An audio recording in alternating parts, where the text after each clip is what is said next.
Welcome to Daily Drive for Monday, January 12th, 2026. I'm Kellen Walker in Las Vegas. Today on the show, Stellantis is pulling the plug on its entire lineup of plug-in hybrids for the 2026 model year. BMW and Qualcomm say their jointly developed driver assistance system now has third-party customers lined up. And a court hearing Tuesday could determine the fate of chip maker Nexperia. Plus, Mobileye CEO Amnon Shashua talks about the company's $900 million bet on humanoid robotics.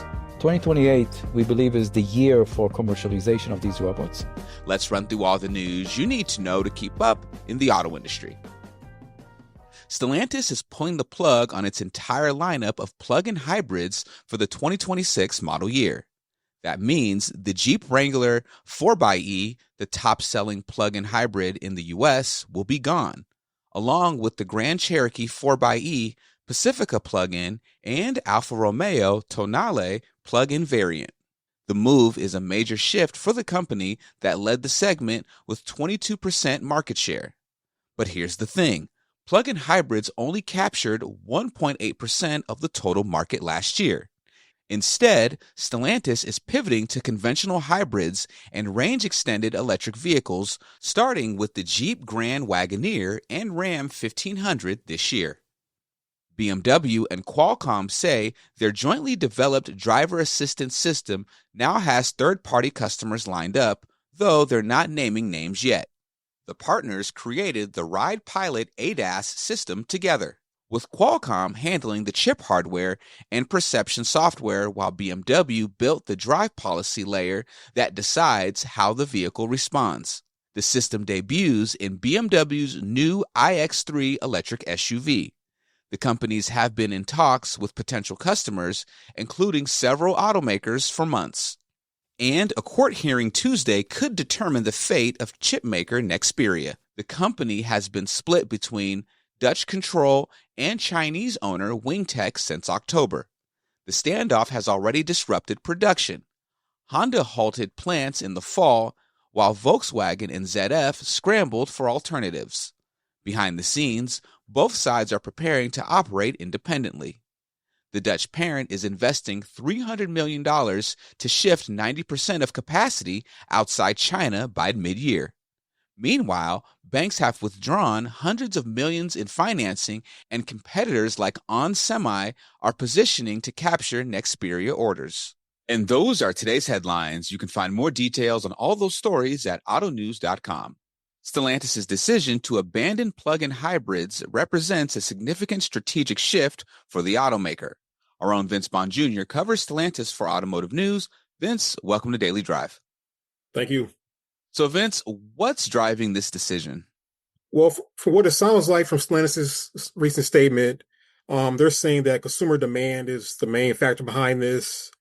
If you look industry-wide, conventional hybrids with no plugs have been pretty popular in recent years. Toyota sells, bunches of them. And so Stellantis thinks that they're going to get onto that ship and try to move some of these conventional hybrids versus plug-in hybrids. Them doing this really is a big shift in the PHEV market. The Wrangler was dominating the plug-in hybrid since it debuted in 2021. And then, over the next couple of years, the Grand Cherokee hybrid was introduced. And that was in the top 5 for a couple of years. The Chrysler Pacifica plug-in hybrid was, up in the top 5 as well. And so, that segment loses a really big leader, and now some other brand can take over. Interesting. Now, Stellantis is pivoting to conventional hybrids and range-extended EVs instead. What does this tell us about where the company thinks the market is heading? Yeah, well, like I just said, Toyota's been dominating in the hybrid space, and Stellantis believes they can probably get into that and try to capitalize on some of this excitement. And, the funny thing about the plug-in hybrid Wrangler and Grand Cherokee, even though they get a little bit of EV range, the big thing about them was that the torque was a lot higher than the gas models. And so that was a good, benefit for all the off-road customers who wanted to, try to climb some rocks or something. So that's one thing they'll lose without having that PHEV powertrain. Perfect. Vince, thank you so much for joining me. Yep, no problem. You can read all of Vince's reporting on Stellantis at autonews.com. Coming up, Mobileye CEO Amnon Shashua discusses the company's $900 million acquisition of humanoid robotics startup Menti and plans to bring commercial robots to market by 2028. That's next on Daily Drive. If you're an automotive supplier and you know your team is building the next big thing, prove it on the industry's biggest innovation stage. Automotive News is now accepting applications for the 2026 PACE program. PACE Awards recognize traditional and non-traditional suppliers worldwide for new product, process, and business model innovation, and entries must be innovations already commercialized through a sale to an automaker. Still pre-commercial but past the pilot stage? PACE Pilot recognizes post-pilot, pre-commercial innovations across automotive and future mobility, products, software, IT systems, and processes with the potential to revolutionize an automaker's business. All submissions are reviewed by an independent panel of judges, and MEMA is the exclusive lead sponsor. Ready to be recognized? Apply by February 9th at autonews.com. Welcome back to Daily Drive. I'm Kellen Walker. Mobileye announced at CES last week that it's acquiring Menti Robotics for $900 million, making the Israeli tech company's entry into the humanoid robot business. Automotive News managing editor of content Jerry Hirsch spoke with Mobileye's CEO Amnon Shashua at CES about the acquisition on the latest episode of the Automotive News Shift podcast. Here's their conversation. Good to see you again, Amnon. See you, Jerry. Big news today, a $900 million acquisition of a robot company, Menti. Tell me why. So humanoid robotics in the past 3 years went through a really accelerated cycle due to this AI that is moving very, very fast. And Jensen last year, put a title for both autonomous vehicles and robotics. He called it physical AI, which I think is the right title. Mobileye as an AI company in part of physical AI, which is autonomous cars, for Mobileye it's very natural to expand to the full scope of physical AI by going into humanoid robotics. There's lots of synergies in terms of the AI stack. Both use visual language models, both use simulators, they both need to handle the sim to real from a simulator to the real world, both use control. The only difference is that cars are operating in a structured environment and robots are operating in an unstructured environment. But there's a lot of synergies, a lot of shared AI stack, and it's a new TAM for Mobileye, and I believe looking 10 years forward, there'll be millions of robots. There's shortage of manpower, shortage of labor, assembly plants, production plants, home use, elderly care homes.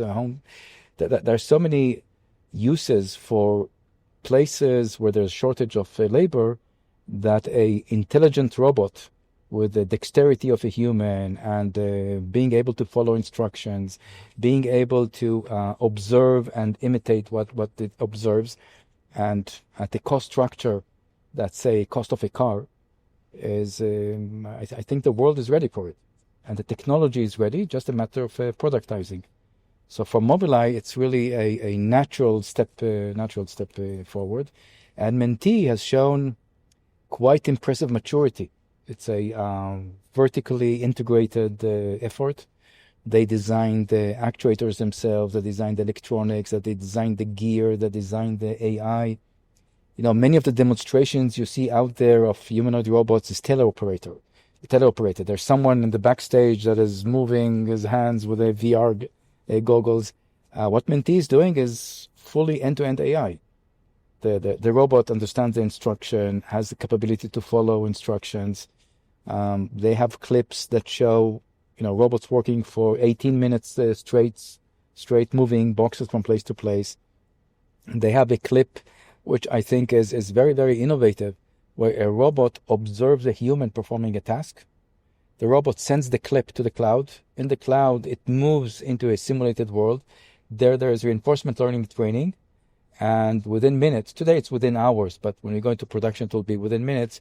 It goes back to the robot, and the robot performs the task. So it shows this generalization. Here at CES, there's a lot of talk about physical AI, and I'm not sure people really understand that, but what we're talking about is AI that gives intelligence to a machine rather than AI that is searching for patterns in the internet and information in the internet and coming back and telling you how to draw an illustration or write a term paper. That's right. So the AI that most people are familiar with, you work with Gemini, ChatGPT, it starts in the digital world and ends in the digital world. AI, the physical AI, is that the AI is used for decision making of a machine in the real world. So an autonomous car is making decisions of how to merge into traffic, how to continue moving without violating any traffic laws, without colliding with other road users, whether it's pedestrians or vehicles, and moving safely on the roadway. So you have decisions in the real world. And it's a complicated task because driving is a multi-agent phenomena, right? Your action affects the action of other road users. So you have to, you're planning something and then you need to change your plan because the other road users are not supporting your plan. You're trying to change lane and the other guy doesn't allow you to change lane. So you need to change your plan. So it's a multi-agent phenomena, but all the decisions are in the real world. Same thing with the humanoid robots. A robot is observing the world, understands the world, has instructions to follow, whether to pick an object, to move it, place it in a separate location, or do something. Fold clothes, for example. You have to perform a task. So all the actions are translated to motor controls, to actuators, and it's actions in the real world. What's the go-to-market plan with this? How many are you going to produce? When are you going to start to produce them?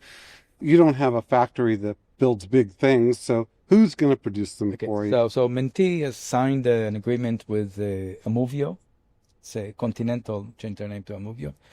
And we're going together to take the design of the robot and work on making modifications of the design to make it ready for mass production. We'll start producing test batches in 2027 and ready for commercial deployment in 2028 in domains which are more structured, like fulfillment centers, assembly plants, production plants, retail. And then 2 years later to move into home use. Home use is more, it's less structured. The tasks are open-ended. The robot needs to continuously learn and follow instructions or demonstrations of the customer to perform new tasks. So it's a much more complicated use case. So we see that as a second stage. But 2028, we believe is the year for commercialization of these robots. And the unit economics, volumes of about 50,000, we can produce this robot in less than $20,000. $20,000. So it means that it But that's not the price you'll sell them to be. It's your cost, right? Price to sell depends on the market, but it gives you a lot of flexibility, whether it's leasing or whether it's selling the robot. And these robots can work 24/7 because the battery is swappable. So the robot has two batteries. One battery that is operating all the stack, actuators and compute, and another bigger battery that is charging the small battery. The bigger battery can be swapped while the robot is active. So you can then work 24/7. You swap the battery, you charge it, and you continue working. You don't need to wait until the battery is charged. So Mentee will be working with Amuvio, which is the technology spinoff of Continental, the big tire company. Hyundai at CES also announced a lot of robot news, focusing with their partnership with Boston Dynamics on their robots. And of course, Elon Musk is constantly talking about robots and other things. Why is the auto industry so connected with the push to develop humanoid robots? Well, the auto industry has many production plants, and there's a shortage of labor in these production plants. They don't have enough labor, to fulfill all the production demand that they have. So this is why the auto industry is a good first customer. The suppliers of the auto industry The big tier ones, they have lots and lots of production facilities, and the car makers themselves. Now, I'm not talking about a robot that is assembling a car. Right. That they have robots that do that, dedicated robots. There's lots of other work that people do, move objects from place to place, take a cart with parts and move them from place to place. This you can automate, but it can't be a narrow type of robot. It has to be a robot that can move from place to place, just like a human, a robot that can follow instructions, a robot that has multiple tasks, not just narrow one task to be done. So the auto industry, I think, is a natural first customer, but also fulfillment centers, which is not related to the auto industry. Fulfillment centers, these are jobs which have lots of labor shortage. The jobs are somewhat boring, and people get injured because you need to lift heavy loads, say 25 kilos or so. And the turnaround is 100% per year. So people don't stay in this job for years. And this is another very good example for a customer for the first stage of robotics. You can hear the full interview with Mobileye CEO Aman Shashua on the Automotive News Shift podcast, available wherever you get your podcasts. That's Daily Drive for today. I'm Kellen Walker. Thanks to Automotive News executive producer Jake Neer, as well as our own Vince Bond Jr. for his reporting for today's podcast. We also had reporting from Douglas Bolduc of our sibling publication, Automotive News Europe. You can get the latest news on Stellantis' electrification strategy, humanoid robotics, and everything happening in the auto industry at autonews.com. Come back on Tuesday for a conversation with CJ Finn, U.S. automotive industry leader at PwC, who separates the hype from reality from CES in Las Vegas. People's natural indication is everything's really, really exciting, but you don't realize it's hype until it's too late and you've gone too far down the path. We'd love to hear from you. Let us know what you think of the show and the topics we covered today. Send us an email at dailydrive@autonews.com or leave us a voicemail at 313-444-2774. And if you enjoy the podcast, remember to like, leave a review, and subscribe so you never miss an episode.